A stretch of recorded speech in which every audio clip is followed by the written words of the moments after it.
আসসালামু আলাইকুম ওয়া রাহমাতুল্লাহি ওয়া বারাকাতুহু। সম্মানিত দর্শক মণ্ডলী, কাছে এবং দূরে, দেশে এবং বিদেশে যে যেখান থেকে আমাদের সাথে যুক্ত হয়েছেন সকলকেই তাফসিরুল কোরআন এর প্রোগ্রামের পক্ষ থেকে অভিনন্দন জানাচ্ছি।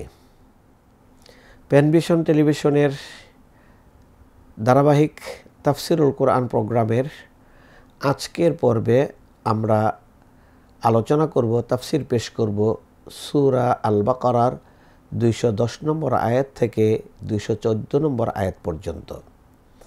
আল্লাহ রাব্বুল আলামিন ইরশাদ করছেন, আউযু বিল্লাহি মিনাশ শাইতানির রাজীম।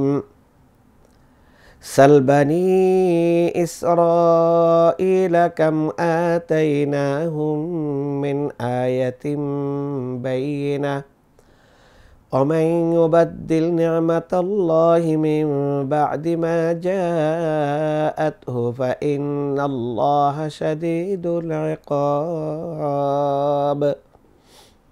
হে নবী, আপনি ইসরাইল বংশধরকে জিজ্ঞাসা করুন, আমরা তাদেরকে কত স্পষ্ট নিদর্শন দান করেছি, আর আল্লাহর অনুগ্রহ আসার পর কেউ তা পরিবর্তন করলে আল্লাহ তো শাস্তি দিবেনই। আল্লাহ শাস্তি দানে কঠিন। তাহলে আল্লাহর অনুগ্রহ আসার পর কেউ যদি তা পরিবর্তন করে তাহলে আল্লাহর শাস্তি কঠিন। এখানে বনি ইসরাইলদের সম্বোধন করে আল্লাহ কথা শুরু করেছেন, আলোচনা করলেন যে তাদেরকে জিজ্ঞাসা করুন কত না নিদর্শন দান করেছি। কাম আতাইনাহুম মিন আয়াতিন বাইয়িনা, মানে অসংখ্য নিদর্শন আমি দিয়েছি। সত্য আল্লাহকে চেনার জন্য হেদায়েতের পথ তাদেরকে দেখিয়েছি। তাদের উচিত ছিল এই নিয়ামতগুলোর উপর তাদের ধরে রাখা, এই নিয়ামতগুলোর শুকরিয়া কৃতজ্ঞতা প্রকাশ করা, তাহলে আল্লাহ রাব্বুল আলামিন তাদের প্রতি খুশি থাকতেন, সন্তুষ্ট থাকতেন। কিন্তু তারা সেটা না করে নিয়ামতের পরিবর্তন করলো। নিয়ামতের পরিবর্তন কিভাবে হয় তার আগে বলতেছি, নিয়ামতের একটা অন্যতম বিষয় ছিল বিশ্বনবী মুহাম্মদুর রাসূলুল্লাহ সাল্লাল্লাহু আলাইহি সাল্লামের আগমন সম্পর্কে তাদের কিতাব তাওরাতে এবং খ্রিস্টান জাতির ইনজিলে আল্লাহ রাব্বুল আলামিন পূর্বেই সুসংবাদ দান করেছেন। শেষ নবীর আগমনের এত আগাম বার্তা থাকার পরেও তারা শেষ নবীকে মেনে নিতে ব্যর্থ হয়েছে, বরং শেষ নবীর বিরুদ্ধাচরণ করে তারা নিজেরা কাফিরদের তালিকায় তাদের নাম অন্তর্ভুক্ত করেছে। তাই আল্লাহ রাব্বুল আলামিন এটাই বললেন, ওমান ইউবাদদিল নি'মাতাল্লাহ মিন বাদি মা জাআতহু, যে কেউই আল্লাহর নিয়ামত তার কাছে আসার পর সেটাকে পরিবর্তন করে ফেলে,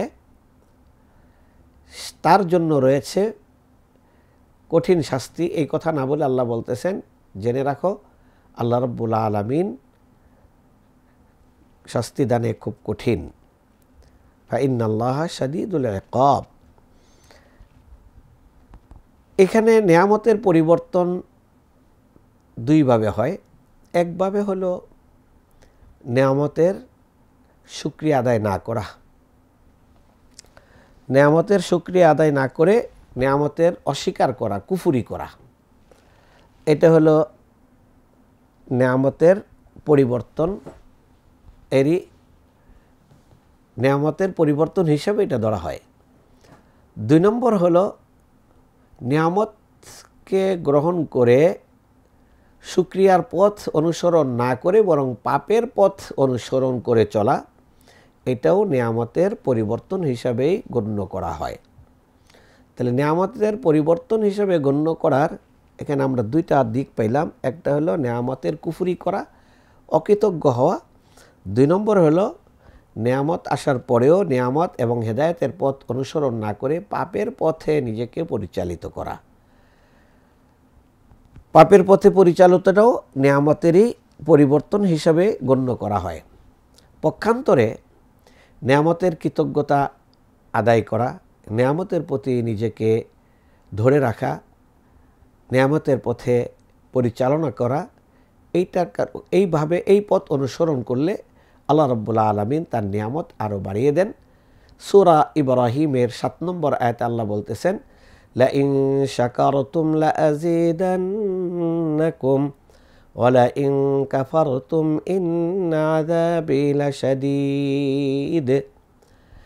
তোমরা যদি শুকরিয়া আদায় করো তাহলে আমি তোমাদেরকে আরও বাড়িয়ে দিব, আর তোমরা যদি অকৃতজ্ঞ হও তাহলে জেনে রাখো আমার শাস্তি অত্যন্ত কঠিন। তাহলে এখানে বোঝা গেল অকৃতজ্ঞ হওয়াটাই নিয়ামতের পরিবর্তন। এই আয়াত সূরা ইব্রাহিমের 7 নম্বর আয়াতটি এই আয়াতেরই ব্যাখ্যা করে দিচ্ছে। ওমান ইউবাদদিল নিয়ামাতাল্লাহ, পরিবর্তন হলো নিয়ামতের অকৃতজ্ঞ হওয়া, নিয়ামতের পথে নিজেকে পরিচালিত না করা। এরপর আল্লাহ রাব্বুল আলামিন নিয়ামত থেকে যারা বিচ্যুত হয়, অকৃতজ্ঞ হয়, তাদের কিছু স্বভাব তুলে ধরছেন। যুয়িনা লিল্লাযীনা কাফারুল হায়াতুদ দুনিয়া ওয়া ইয়াসখারুনা মিনাল্লাযীনা আমানু ওয়াল্লাযীনা ইত্তাকাউ ফাওকাহুম ইয়াওমাল কিয়ামাহ আল্লাহু ইয়ারযুকু মান ইয়াশাউ বিগাইরি হিসাব। আল্লাহ রাব্বুল আলামিন বলছেন, কাফেরদের কাছে পার্থিব জীবনটাকে সুশোভিত করে দেওয়া হয়। দুনিয়ার চাকচিক্যটাই তখন তাদের কাছে সবচেয়ে বেশি গুরুত্ব পায়।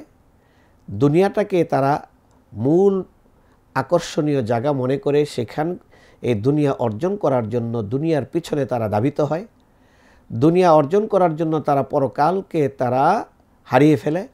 দুনিয়া অর্জন করার জন্য তারা মিথ্যা আশ্রয় গ্রহণ করে। দুনিয়া অর্জন করার জন্য তারা পাপের পথে নিজেদেরকে পরিচালিত করে। দুনিয়া অর্জন করার জন্য তারা দুর্নীতির পথ গ্রহণ করে। দুনিয়া অর্জন করার জন্য তারা হত্যা, খুনাখুনি, যুদ্ধ ইত্যাদি পথ তারা অনুসরণ করে। যুয়িনা লিল্লাযীনা কাফারুল হায়াতুদ দুনিয়া, কাফেরদের কাছে সুশোভিত করে তোলা হয়েছে দুনিয়ার জীবন, যার ফলশ্রুতিতে ওয়াসখারুনা মিনাল্লাযীনা আমানু, তারা মুমিনদেরকে দেখে তুচ্ছ তাচ্ছিল্য করে, ঠাট্টা করে, বিদ্রূপ করে। ওয়াসখারুনা মিনাল্লাযীনা আমানু, এবং তারা কোরআনে কারিমে কাফেরদের মুমিনদেরকে তুচ্ছ তাচ্ছিল্য করার একটা আয়াত এইভাবে তোলা হয়েছে, ওয়া ইযা মাররু বিহিম ইয়াতাগামাজুন, মানে কোনো মুমিন তাদের পাশ দিয়ে গেলে তাকে উদ্দেশ্য করে, ইঙ্গিত করে তার বিরুদ্ধে কথা বলে, তাকে তুচ্ছ তাচ্ছিল্য করে কথা বলে। এরপরে তারা অন্য জায়গায় কোরআনে কারিমে বলতেছেন যে সমাজে যারা মুসলমান হয়েছে, সাধারণত সমাজের এলিট শ্রেণীরা হেদায়েত পায় অনেক দেরিতে, অথবা অনেকে হেদায়েত তাদের নসিবে হয় না। কিন্তু পক্ষান্তরে সমাজের সাধারণ মানুষ যারা, তারাই বেশি হেদায়েতের পথ অনুসরণ করে। আর সাধারণ মানুষদেরকে ইঙ্গিত করে যারা সমাজে বিত্তবান, তারা এইভাবে বলে, আহা উলা ইমান্নাল্লাহু আলাইহিম মিন বাইনিনা, এরাই কি তারা যাদেরকে হেদায়েত দ্বারা আল্লাহ রাব্বুল আলামিন আমাদের মধ্য থেকে হেদায়েত দিয়া তাদেরকে মুসলমান বানিয়েছে। মানে এটা তুচ্ছ তাচ্ছিল্যের দৃষ্টিতে কথাটা তারা বলে। এমনিভাবে নূহ আলাইহিস সালাতু ওয়াস সালামের উপর যারা ঈমান এনেছে তারা বলে ওয়াসখারুনা সাখিরু মিনহু, নূহ আলাইহিস সালামের ব্যাপারে তারা উপহাস করেছে, বিদ্রূপ করেছে, ঠাট্টা করেছে, এবং তার প্রতি যারা ঈমান এনেছে তাদের প্রতি ঠাট্টা করেছে ইত্যাদি। তাহলে ওয়াসখারুনা মিনাল্লাযীনা আমানু, আল্লাহ রাব্বুল আলামিন বলতেছেন তোমাদের পার্থিব জীবনের এই চাকচিক্য যা তোমরা অর্জন করেছ, আর মুমিনরা পার্থিব জীবনকে বিকিয়ে দিয়ে পরকাল অর্জন করেছে, তাদেরকে নিয়ে তোমরা বিদ্রূপ করছো। জেনে রাখো, ওয়াল্লাযীনা ইত্তাকাউ ফাওকাহুম ইয়াওমাল কিয়ামাহ, যারা মুত্তাকি, তাকওয়ার পথ অনুসরণ করে পৃথিবীতে জীবন পরিচালনা করে, দুর্নীতি করে না, জেনা করে না, চুরি করে না, খুন করে না, এরপরে মানুষের মধ্যে ঝগড়া বিবাদ লাগিয়ে রাখে না, এরাই হলো মুত্তাকি, যারা আল্লাহর দ্বীন এই পৃথিবীতে প্রতিষ্ঠার জন্য দাওয়াতি কাজে নিজেকে মশগুল রাখে, কল্যাণের কাজে নিজের জীবনকে ব্যয় করে, জানমালের মাধ্যমে আল্লাহর সন্তুষ্টি লাভের জন্য সদা সর্বদা সচেষ্ট থাকে, এরাই হলো মুত্তাকি। ওয়াল্লাযীনা ইত্তাকাউ ফাওকাহুম, অতএব এই মুত্তাকিরা এই পৃথিবীর আকর্ষণ চাকচিক্য যারা অর্জন করেছে দুনিয়ার জীবনে, এদের উপরে তাদের মর্যাদা থাকবে কিয়ামতের দিন। ওয়াসখারুনা মিনাল্লাযীনা আমানু, কিয়ামতের দিন তারা তাদের ঊর্ধ্বে থাকবে। আল্লাহু ইয়ারযুকু মান ইয়াশাউ বিগাইরি হিসাব, আল্লাহু ইয়ারযুকু মান ইয়াশা বিগাইরি হিসাব, আর আল্লাহ যাকে ইচ্ছা অপরিমিত রিজিক দান করেন।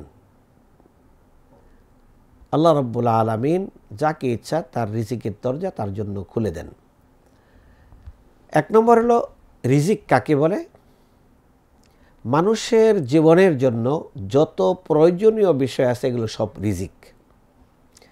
মানুষের ধন সম্পদ রিজিক, তার ব্যবসা বাণিজ্য রিজিক, তার ছেলে সন্তান রিজিক, তার বাড়িঘর তার রিজিক, তারপরে তার স্বাস্থ্য সুস্থতা এটা তার রিজিক, এরপরে তার প্রতি মানুষের ভালোবাসা এটা তার রিজিক, মানুষ তার প্রয়োজনে তার কাছে ছুটে আসে এটা তার রিজিক, মানুষের ইলম ইমান এটা তার রিজিক। এই সকল রিজিকের মধ্যে শ্রেষ্ঠ রিজিকের নাম হলো হিদায়াত এবং ইমান এবং ইলম। ইলম, ইমান, হিদায়াত এটা হলো সর্বশ্রেষ্ঠ রিজিক। যেন আল্লাহ রাব্বুল আলামিন অনেক সময় পার্থিব জগতে তার মুমিনদেরকে ভোগ বিলাসের যে রিজিকটা সেটা সংকুচিত করে রাখতে পারেন, আবার কারোর জন্য সেটাকে প্রশস্ত করে দেন। কেন? সেটা আল্লাহ রাব্বুল আলামিন কোরআনে কারীমে সূরা সূরাতে আল্লাহ বলতেছেন, ওয়ালাউ বাসাতাল্লাহুর রিজকা লিইবাদিহি লাবাগাউ ফিল আরদ। সূরা সূরার ২৭ নম্বর আয়াতে বলতেছেন, ওয়ালাউ বাসাতাল্লাহুর রিজকা লিইবাদিহি, যে বান্দাকে আল্লাহ রিজিক সংকুচিত করে দিয়েছেন তাকে যদি আল্লাহ রিজিক প্রশস্ত করে দেন তাহলে সে এই রিজিক দ্বারা পৃথিবীতে নিজেকে স্বৈরাচারী করে তুলবে, নিজেকে অপচয়কারী করে তুলবে, নিজেকে আল্লাহ দ্রোহীদের কাতারে নিয়ে যাবে। আল্লাহ এটা জানেন বিদায় তার রিজিকের দরজা তার জন্য সংকীর্ণ করে দিয়েছেন। তবে এটা মনে রাখতে হবে, দুনিয়ার রিজিক দেওয়ার ক্ষেত্রে আল্লাহ রাব্বুল আলামিন কাফের মুমিন সবাইকে পার্থিব ভোগ বিলাসের রিজিকের ক্ষেত্রে আল্লাহ রাব্বুল আলামিন তার পছন্দ অপছন্দ ব্যক্তি হিসাবে রিজিক দান করেন না। এক্ষেত্রে প্রত্যেককে তার সালাহিয়াত বা যোগ্যতার আলোকেই আল্লাহ তার রিজিক দান করেন। কিন্তু ইলম এবং ইমানের এই রিজিকটা আল্লাহ রাব্বুল আলামিন স্পেশালি দান করেন তার আপন প্রিয় ইমানদার বান্দাদেরকে। এই রিজিকটা কাফেরদেরকে দান করেন না। এই জন্য আল্লাহু ইয়ারযুকু মান ইয়াশাউ বিগাইরি হিসাব, আল্লাহ যাকে ইচ্ছা অপরিমিত রিজিক দান করেন, বিনা হিসাবে রিজিক দান করেন। ইয়ারযুকু মান ইয়াশাউ বিগাইরি হিসাব। তাহলে রিজিকটা আল্লাহর পক্ষ থেকে বান্দার একটা প্রাপ্তি। এই প্রাপ্তির পরে যদি আল্লাহ বান্দার প্রতি শুকরিয়া বা কৃতজ্ঞ হয় তখন আল্লাহ রাব্বুল আলামিন তাকে হিদায়াতের পথ দেখান। জাকাতদাতা যদি জাকাত দান করে, বিত্তবান যদি সমাজের অসহায়দের প্রতি দান, অসহায়দের প্রতি অনুগ্রহ ইত্যাদির দ্বারা অব্যাহত রাখে, আল্লাহ কোনোদিনও তার রিজিক নষ্ট করবেন না। আজকে আমরা পৃথিবীতে সব দিকে বিপর্যয় দেখি, বিদ্রোহ দেখি। শ্রমিকরা মালিকদের বিরুদ্ধে বিদ্রোহ করে তাদের কারখানায় মিল ফ্যাক্টরিতে আগুন লাগিয়ে দেয়। এটা যেমন নিকৃষ্ট, এমনিভাবে ওই মালিকদের এইটা শাস্তি হিসাবেও আল্লাহর পক্ষ থেকে আসতে পারে যারা শ্রমিকদের হক আদায় করছে না, পাওনা পরিশোধ করছে না, তাদের শ্রমের ন্যায্য মূল্য দান করছে না। অতএব আল্লাহ রাব্বুল আলামিনের যে ব্যালেন্স একটা জীবন দান করেছেন, মিজান, সেটা যদি আমরা সকল পক্ষ অনুসরণ করি তাহলে দেখা যাবে যে এই পৃথিবীতে আল্লাহর রিজিক ভোগ করে আমরা সবাই সুখে এবং শান্তিতে বসবাস করতে পারব। আল্লাহ রাব্বুল আলামিন ২১৩ নম্বর আয়াতে বলছেন, কানান নাসু উম্মাতান ওয়াহিদা ফাবাআসাল্লাহুন নাবিয়্যিনা মুবাশশিরিনা ওয়া মুনযিরিন। প্রথম আয়াতের 213 নম্বর আয়াতের প্রথম অংশে আল্লাহ রাব্বুল আলামিন বলছেন কানান নাস উম্মাতান ওয়াহিদা, মানুষ এক উম্মত ছিল, এক জাতি ছিল। উম্মাহ উম্মাহ মানে হলো উম্মাতুত তাওহীদ, যারা এক আল্লাহ রাব্বুল আলামিনের প্রতি ঈমান রাখত, পরকালের প্রতি ঈমান রাখত, মৃত্যু পরবর্তী জীবন সম্পর্কে তারা ঈমান রাখত। ঈমানের যে সকল উসুলগুলো রয়েছে, বিধানগুলো রয়েছে, এগুলোকে তারা সর্বান্তকরণে মেনে চলত। এটা হলো উম্মাতান ওয়াহিদা। ইন্না হাদিহি উম্মাতুকুম উম্মাতান ওয়াহিদা, এই উম্মত হলো এক উম্মত যারা মিল্লাত ইব্রাহিম এর অনুসরণ করে, অর্থাৎ তাওহীদের অনুসরণ করে, একত্ববাদের অনুসরণ করে। এই উম্মাহ আশারাত কুরুন, 10 প্রজন্ম পর্যন্ত তারা তাওহীদের উপর প্রতিষ্ঠিত ছিল। অর্থাৎ আদম আলাইহিস সালাতু ওয়াস সালামের আবির্ভাব থেকে নিয়ে এই পৃথিবীতে আগমন থেকে নিয়ে 10 পুরুষ পর্যন্ত, 10 বংশধর পর্যন্ত তাদের মধ্যে তাওহীদ নিয়ে মতানৈক্য হয়নি, তাওহীদ নিয়ে তাদের মধ্যে বিভক্তি হয়নি। তাহলে বোঝা গেল তাওহীদের বিভক্তিটা অত্যন্ত কঠিন বিভক্তি। উম্মার মধ্যে তাওহীদের বিভক্তি যখন শুরু হলো, তখন আল্লাহ রাব্বুল আলামিন বাআসাল্লাহুন নাবিয়্যিনা মুবাশশিরিন ওয়া মুনযিরিন। তাহলে কানান নাস উম্মাতান ওয়াহিদা। আব্দুল্লাহ বিন আব্বাস রাদিয়াল্লাহু তাআলা আনহু বলতেছেন, এখানে একটা আয়াত বা তাফসির উজ্জ রয়েছে, সেটা হলো কানান নাস উম্মাতান ওয়াহিদাতান ফাখতালাফু। মানুষেরা এক উম্মাহ ছিল 10 প্রজন্ম পর্যন্ত, এরপরে তাদের ভিতরে মতানৈক্য তৈরি হয়। এই মতানৈক্য এবং মত পার্থক্যটা ছিল তাওহীদকে কেন্দ্র করে। তাই আল্লাহ রাব্বুল আলামিন তাদের এই মতানৈক্যকে নিরসন করার জন্য বাআসাল্লাহুন নাবিয়্যিন, নবীদেরকে প্রেরণ করেছেন এই পৃথিবীতে।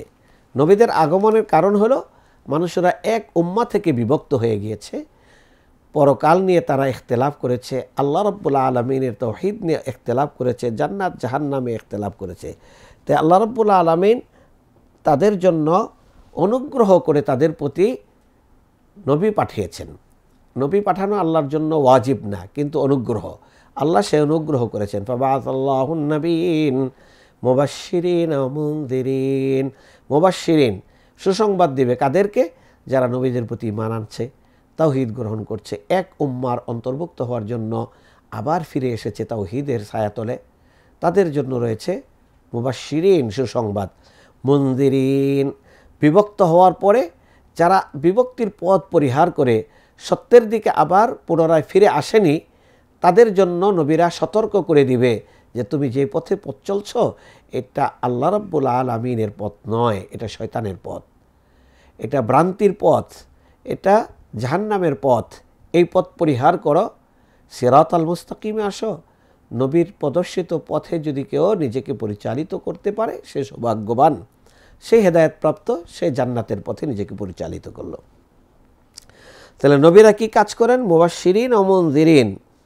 নবীদের সাথে আল্লাহ রাব্বুল আলামিন কিতাবও নাজিল করেছেন। ওয়া আনজালা মাআহুমুল কিতাবা বিল হাক্ক, সত্য সহ কিতাব নাজিল করেছেন। অর্থাৎ কিতাবের মধ্যে সত্য রয়েছে, জ্ঞান রয়েছে, ইলম রয়েছে, ওয়াহি রয়েছে, আল্লাহর নির্দেশনা রয়েছে। ওয়া আনজালা মাআহুমুল কিতাবা বিল হক, এই কিতাব আল্লাহ কেন নাজিল করেছেন? লিয়াহকুমা বাইনান নাসি ফীমা ইখতালাফু ফীহ, তাদের মধ্যে যে মতপার্থক্য রয়েছে, এই মতপার্থক্যের বিষয়টাকে ক্লিয়ার করে দিবে যে এটা অন্যায়ের পথ, এটা ন্যায়ের পথ। ফাইন তানাযাতুম ফি শাইইন ফারুদ্দুহু ইলাল্লাহি ওয়ার রাসূল।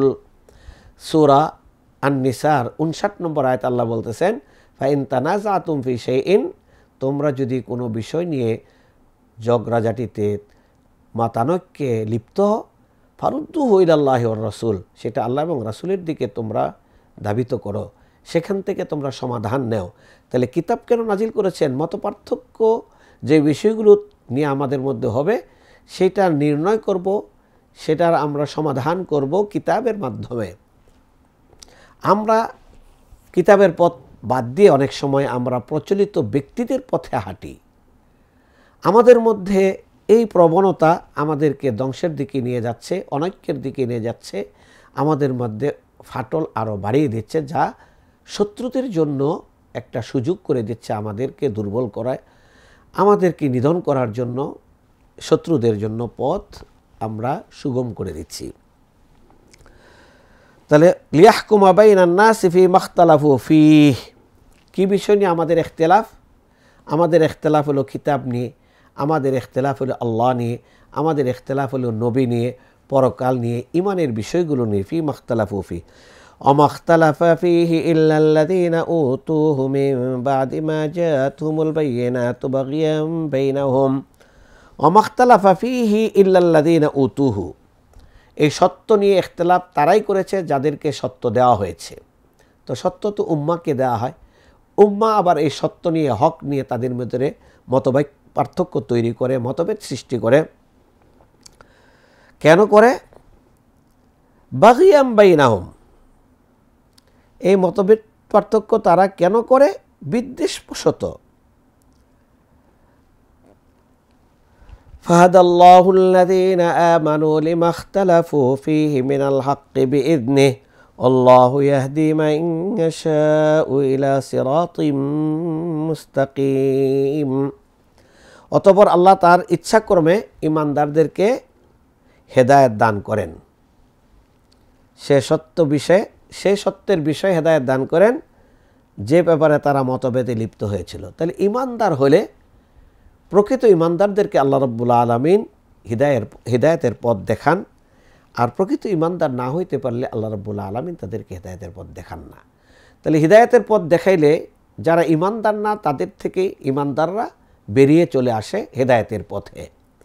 তাহলে সেখানে দুইটা দল তৈরি হয়, একটা দল হিদায়াত প্রাপ্ত দল, আরেকটা দল যারা হেদায়েত থেকে বিচ্যুত হয়ে ইখতিলাফে লিপ্ত, আল্লাহকে নিয়ে, কিতাব নিয়ে, পরকাল নিয়ে, জান্নাত নিয়ে, জাহান্নাম নিয়ে, ইমানের রকুনগুলো নিয়ে, ইসলামের রকুনগুলো নিয়ে যারা ইখতিলাফে লিপ্ত।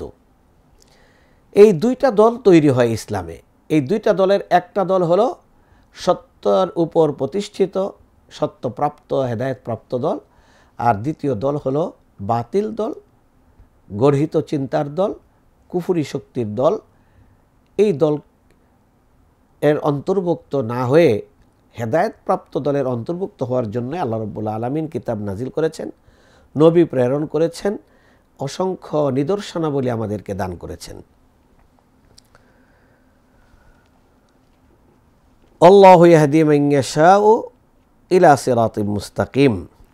তাহলে এখানে বোঝা গেল যে উম্মাহ হবে এক উম্মাহ, জাতি হবে এক জাতি, যে জাতির পিতা হলেন মিল্লাত ইব্রাহিম, অর্থাৎ ইব্রাহিম আলাইহিস সালাতু ওয়াস সালাম। মিল্লাত অর্থাৎ তাওহীদের জাতি, এই তাওহীদের জাতির পিতা হলেন সাইয়েদনা ইব্রাহিম আলাইহিস সালাতু ওয়াস সালাম। সে ইব্রাহিম আলাইহিস সালাতু ওয়াস সালাম আমাদেরকে ইসলাম অর্থাৎ তাওহীদের উপর রেখে গিয়েছেন, তাওহীদ অনুসারী জাতি হিসাবে আমাদেরকে ঘোষণা দিয়েছেন। অতএব আমরা হলাম সেই জাতি। ভূখণ্ডের বিবেচনায় জাতীয়তাবাদ ইসলাম স্বীকার করে না, বর্ণের বিবেচনায় জাতীয়তাবাদ ইসলাম এটাকে আমলে আনে না, ভাষার ভিন্নতায় জাতীয়তাবাদ ইসলাম এটাকে আমলে আনে না। ইসলাম আমলে আনে তাওহীদের বিবেচনায় জাতীয়তাবাদ। একদল লোক হবে যারা তাওহীদি জাতি, আরেক দল লোক হবে যারা কুফরি জাতি। অর্থাৎ আল কুফরু মিল্লাতুন ওয়াহিদা, কুফর কাফের বাংলাদেশে বসবাস করুক, ইন্ডিয়ায় করুক, আমেরিকায় করুক, ইউরোপে করুক, সবাই একই দলের অন্তর্ভুক্ত, অর্থাৎ কুফরি শক্তি। মোমেনরাও পৃথিবীর যে কোনো জায়গায় অবস্থান করুক, তারা মুসলিম, ইমানদার, তাওহীদি শক্তি। অতএব সেটাই আমরা আমাদের জাতি হিসাবে আল্লাহ রাব্বুল আলামিন আমাদেরকে ঘোষণা দিয়েছেন। 214 নম্বর আয়াতে আল্লাহ রাব্বুল আলামিন বলছেন যে জাতি মুসলিম জাতি হবে, তাওহীদের জাতি হবে, তারা হবে সত্যের উপর প্রতিষ্ঠিত, হেদায়েতপ্রাপ্ত। এই হেদায়েতপ্রাপ্ত দলকে আল্লাহ রাব্বুল আলামিন এমনি এই পৃথিবীতে পুরস্কৃত করবেন না, বা পরকালে আল্লাহ রাব্বুল আলামিন তাদেরকে জান্নাত দিবেন না, যতক্ষণ না আল্লাহ রাব্বুল আলামিন পরীক্ষা নিরীক্ষা করে আল্লাহর কাছে তারা তাদের ইমানের পরিচয় দিতে না পারবে। এই জন্য আল্লাহ রাব্বুল আলামিন 114 নম্বর আয়াতে বলতেছেন, আম হাসিবতুম আন তাদখুলুল জান্নাতা ওয়ালাম্মা ইয়াতিকুম মাসালুল লাযীনা খালাউ মিন ক্বাবলিকুম মাসাতহুমুল বা'সাউ ওয়াদ-দাররাউ وزلزلوا حتى يقول الرسول والذين آمنوا معه متى نصر الله ألا إن نصر الله قريب। এই আয়াতটি হলো মুমিনকে পরীক্ষা করার আয়াত। মুমিনকে আল্লাহ তার বন্ধু হিসাবে ঘোষণা দিবেন তখনই যখন মুমিন তার ঈমানি পরীক্ষায় উত্তীর্ণ হতে পারে। স্বর্ণ তখনই স্বর্ণ হিসাবে, খাঁটি স্বর্ণ হিসাবে প্রমাণিত হবে যখন তাকে আগুনে জ্বালানোর পরও সে টিকে থাকবে।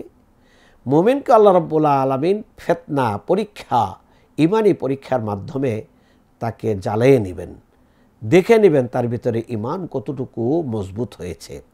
যেমনটা মক্কার জিন্দিগিতে রাসূল সাল্লাল্লাহু আলাইহি সাল্লামের প্রতি যারা ঈমান এনেছে তাদেরকে কি কঠিন আযাব এবং শাস্তি, কষ্ট দিয়ে কাউকে শহীদ করা হয়েছে, কাউকে পঙ্গু করে দেওয়া হয়েছে, কিন্তু তারপরেও তারা সত্যের পথ থেকে নিজেদেরকে এক চুল পরিমাণ তারা বিচ্যুত করেননি। তারা ঈমানের পরীক্ষায় উন্নীত হয়েছেন। কোরআনে কারিমে এই ঈমানি পরীক্ষার আয়াতগুলো সূরা বাকারায় যেমনি রয়েছে, সূরা আলে ইমরানের 142 নম্বর আয়াতও রয়েছে, সূরা আনকাবুতের 1 থেকে 3 নম্বর আয়াতেও ঈমানি পরীক্ষার আলোচনাগুলো রয়েছে। তাই আসুন আমরা আয়াতের অনুবাদ জানি না, এরপরে এক এক করে ঈমানি পরীক্ষা নিয়ে একটু কথা বলি। আম হাসিবতুম আন তাদখুলুল জান্নাতা ওয়ালাম্মা ইয়াতিকুম মাসালুল লাযীনা খালাউ মিন ক্বাবলিকুম। আম হাসিবতুম, নাকি তোমরা মনে করো যে তোমরা জান্নাতে প্রবেশ করবে, অর্থাৎ তোমরা কি এই ধারণা করছো যে তোমরা জান্নাতে প্রবেশ করবে? ওয়ালাম্মা ইয়াতিকুম, লাম এবং লাম্মা আরবি গ্রামারে দুইটা শব্দের দুইভাবে অর্থ দেওয়া হয়। লাম ইয়াতিকুম যদি বলা হয়তো আসেনি, হয়তো 1-2 বার আসছে, এখন আসেনি। আর লাম্মা ইয়াতিকুম, তোমরা ঈমান আনার পরে এখনও তোমাদের কাছে কোনো পরীক্ষার বিষয় আসেনি। লাম্মা ইয়াতিকুম, অথচ এখনও তোমাদের কাছে তোমাদের পূর্ববর্তীদের মতো অবস্থা আসেনি। পূর্ববর্তীদের অবস্থা কি হয়েছে? মাসাতহুমুল বা'সাউ ওয়াদ-দাররা, সংকট, দুঃখ, ক্লেশ তাদেরকে স্পর্শ করেছিল। মাসাতহুমুল বা'সাউ ওয়াদ-দাররা, তারা সংকটে পড়েছে, আর্থিক সংকট, কঠিন আর্থিক সংকটে পড়েছে তারা। আদ-দাররা, শারীরিক দুঃখ, কষ্ট, লাঞ্ছনার শিকার হয়েছেন তারা। দররা বলা হয় শারীরিক আঘাত, শারীরিক অসুস্থতা, শারীরিক ক্ষতি। আর বা'সা বলা হয়, মাসাতুমুল বা'সা হলো দারিদ্রতা, আর্থিক অনটন ইত্যাদিকে বলা হয় বা'সা ওয়াদ-দাররা। বাসাতুমুল বা'সা ওয়াদ-দাররা ওয়া যুলজিলু, এবং তারা ভীত কম্পিত হয়েছে। জুলজিলু, মানুষ ভীত কম্পিত হয় কখন? যখন বিপদ আপদ চতুর্দিক থেকে তাকে আঁকড়িয়ে ধরে, তখন সে ভয় পেয়ে যায়, মনে হয় যে পায়ের নিচে আর মাটি নেই। হাত্তা ইয়াকুলার রাসূলু ওয়াল্লাযীনা আমানু মাতা নাসরুল্লাহ, এমনকি রাসূল ও তার সঙ্গী সাথী ঈমানদারগণ বলল, আল্লাহর সাহায্য কখন আসবে? মাতা নাসরুল্লাহ, আল্লাহর সাহায্য কখন আসবে?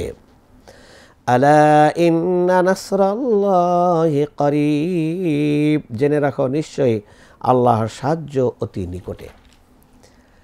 সূরা আলে ইমরান আল্লাহ বলতেছেন, আম হাসিবতুম আন তাদখুলুল জান্নাতা ওয়ালাম্মা ইয়ালামিল্লাহুল্লাযীনা জাহাদু মিনকুম ওয়া ইয়ালামাস সাবিরিন, তোমরা কি মনে করছো এমনি জান্নাতে প্রবেশ করে যাবে?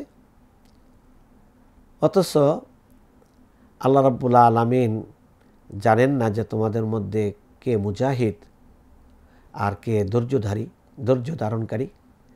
জানেন না বলতে হলো আল্লাহ রাব্বুল আলামিন তো সব কিছুই জানেন।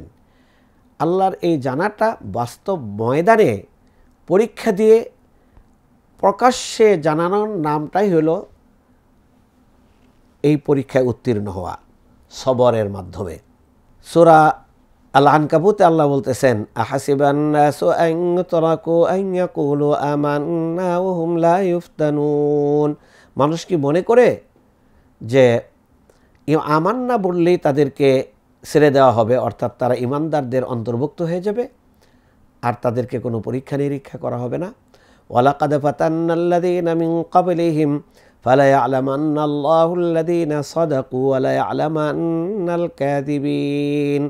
তোমাদের পূর্ববর্তীরা ফিতনার শিকার হয়েছে, অর্থাৎ ঈমানি পরীক্ষার মুখোমুখি হয়েছে। অতএব সেখান থেকে পরীক্ষায় প্রমাণিত হয়েছে ফালা ইয়ালামান্নাল্লাহুল্লাযীনা সাদাকু, কারা সত্যবাদী মুমিন, ওয়ালা ইয়ালামান্নাল কাযিবিন, আর কারা মিথ্যাবাদী। তাহলে সত্যবাদী মুমিন হইতে হলে আল্লাহর পক্ষ থেকে আগত সকল ঈমানি পরীক্ষায় নিজেকে উত্তীর্ণ করতে হবে, সবর, ধৈর্য ইত্যাদির মাধ্যমে যুদ্ধের ময়দানেও নিজেকে পেশ করতে হবে। সেখানে যদি আমি যুদ্ধের ময়দানে যুদ্ধ এবং জিহাদ করে নিজের প্রাণ বিলিয়ে দেই, তাহলে সেটা হবে আমার শাহাদাতের মর্যাদা। আর যদি আমি বেঁচে থাকি, আল্লাহর দিন তখন বিজয় হবে, আর সেটা হবে আমি এই পৃথিবীতে গাজী বা একজন বীর যোদ্ধা হিসাবে আমি বেঁচে থাকা আমার। তাহলে সেখানে আল্লাহ রাব্বুল আলামিন পরীক্ষার কয়েকটা বিষয় এখানে তুলে ধরলেন। আর এই পরীক্ষার কথায় আল্লাহ রাব্বুল আলামিন বলেছেন কাদের জন্য এই পরীক্ষা? যারা আল্লাহর শরীয়ত মানবে, আল্লাহর দিন মানবে, তাদের জন্য আল্লাহ রাব্বুল আলামিন এই পরীক্ষা দিবেন। এই পরীক্ষার মাধ্যমে যেন নিজেকে প্রত্যেক ব্যক্তি তাকে ঈমান এবং ইসলামের একজন প্রকৃত অনুসারী, আল্লাহ রাব্বুল আলামিনের তাওহীদের একজন প্রকৃত অনুসারী হিসাবে নিজেকে তৈরি করতে পেরেছে এমন প্রমাণ দিতে পারে। আল্লাহ রাব্বুল আলামিনের পরীক্ষার জন্য যে সকল পরীক্ষা দিয়েছেন অতীত জাতির ক্ষেত্রে, রাসূল সাল্লাল্লাহু আলাইহি সাল্লাম বলেছেন যে অতীত জাতির অনেক ব্যক্তিকে করাত দিয়ে দ্বিখণ্ডিত করে দেওয়া হয়েছে, তারপরেও তারা আল্লাহর প্রতি ঈমান, এই ঈমানের উপর তারা অবিচল ছিলেন, জীবন বিলিয়ে দিয়েছেন। তাদের কাউকে লোহার চিরুনি আগুনে উত্তপ্ত করে হাড্ডি থেকে মাংস ছিন্ন ভিন্ন করে ফেলা হয়েছে, তারপরেও তারা ঈমানের পথে অনড় ছিলেন, অবিচল ছিলেন। অতএব এটি আল্লাহ রাব্বুল আলামিন বললেন, ওয়াজুলজিলু হাত্তা ইয়াকুলার রাসূল ওয়াল্লাযীনা আমানু মাআহু মাতা নাসরুল্লাহ আলা ইন্না নাসরাল্লাহি করিব। আল্লাহর পক্ষ থেকে সাহায্য কবে আসবে? আল্লাহ বললেন নাসরুল্লাহি করিব, সাহায্য অনেক নিকটে। এখানে আল্লাহ রাব্বুল আলামিন পরীক্ষার মাধ্যমে ঈমানদারের কয়েকটা মার্তাবা বা স্তর বিন্যাস করেছেন। প্রথম স্তর হলো আমার ঈমান রক্ষার জন্য, আমার আখলাক রক্ষার জন্য, আমার ইসলাম রক্ষার জন্য প্রয়োজনে আমি আমার জীবন বিলিয়ে দেব, তো ঈমান ইসলামকে সাথে আমি আপোষ করব না। এটা হলো ন্যূনতম স্তর। আমার ব্যক্তির ঈমানকে রক্ষা করতে হবে, যেটা আল্লাহ রাসূল বলেছেন যে শেষ জামানা আসবে যেখানে সত্যের উপর অবিচল থাকতে হলে ব্যক্তিকে তার এই ধারালো সূচালো দাঁতের মাধ্যমে গাছের ছালে কামড়ে ধরে এরপরও তাকে সত্যের উপর অবিচল থাকতে হবে। তাহলে প্রচলিত কোনো ধ্যান ধারণা, কোনো দল ইত্যাদির সাথে নিজেকে বিলিয়ে না দিয়ে ইসলামের উপর আমাকে অবিচল থাকতে হবে। যদি দল থাকে আমি দলের অন্তর্ভুক্ত হব, দল না থাকলে একাকী হলেও আমাকে সত্য আঁকড়িয়ে ধরে জীবন পরিচালনা করতে হবে। এরপরে পরবর্তী স্তর, যারা ঈমান রক্ষা করবে, দিন রক্ষা করবে ইত্যাদি, যারা দেশ রক্ষা করবে, এমন শ্রেষ্ঠ স্তরে রয়েছেন নবী আম্বিয়ারা। এই জন্য রাসূলুল্লাহ সাল্লাল্লাহু আলাইহি ওয়াসাল্লাম বলছেন আসাদ্দুন নাসি বালাআন আল আম্বিয়া, সবচেয়ে বেশি পরীক্ষার মুখোমুখি হন নবীরা। সুম্মাল আমসাল ফাল আমসাল, এরপরে নবীদের কাছাকাছি যারা দিনদার, দিনপ্রিয়, তাওহীদপ্রিয় ব্যক্তি, তাদের পরীক্ষা। তাহলে আমাদের পরীক্ষা নবী রাসূল সাল্লাল্লাহু আলাইহি ওয়াসাল্লামের পরে আরও অনেক পরে। সেই পরীক্ষা যদি আমরা উত্তীর্ণ হতে পারি, তাহলে আমরা আল্লাহ রাব্বুল আলামিনের কাছে মুমিন হিসাবে মর্যাদা প্রাপ্ত হব। আর এই মর্যাদা প্রাপ্ত হওয়ার জন্যই আমাদেরকে দিনের উপর অবিচল থাকা চেষ্টা করতে হবে। সবরের মাধ্যমে যত বালা মুসিবত আছে সেগুলো মোকাবেলা করতে হবে। আল্লাহ আমাদের সকলকে দ্বীনে হক প্রাপ্ত হওয়া, হেদায়েতের পথ প্রাপ্ত হওয়া এবং হেদায়েতের পথ আঁকড়িয়ে ধরে এই নিয়ামতের সাথে পৃথিবীতে বসবাস করা এবং আল্লাহ রাব্বুল আলামিনের কাছে ঈমানের মাধ্যমে মৃত্যুর কামনা করা এবং আল্লাহর কাছে উপস্থিত হওয়ার তৌফিক দান করুন। আমিন। ওয়াসাল্লাল্লাহুম্মা আলা নবিয়িনা মুহাম্মদ ওয়া আলিহি ওয়া সাহবিহি আজমাইন। আসসালামু আলাইকুম ওয়া রাহমাতুল্লাহি ওয়া বারাকাতুহু।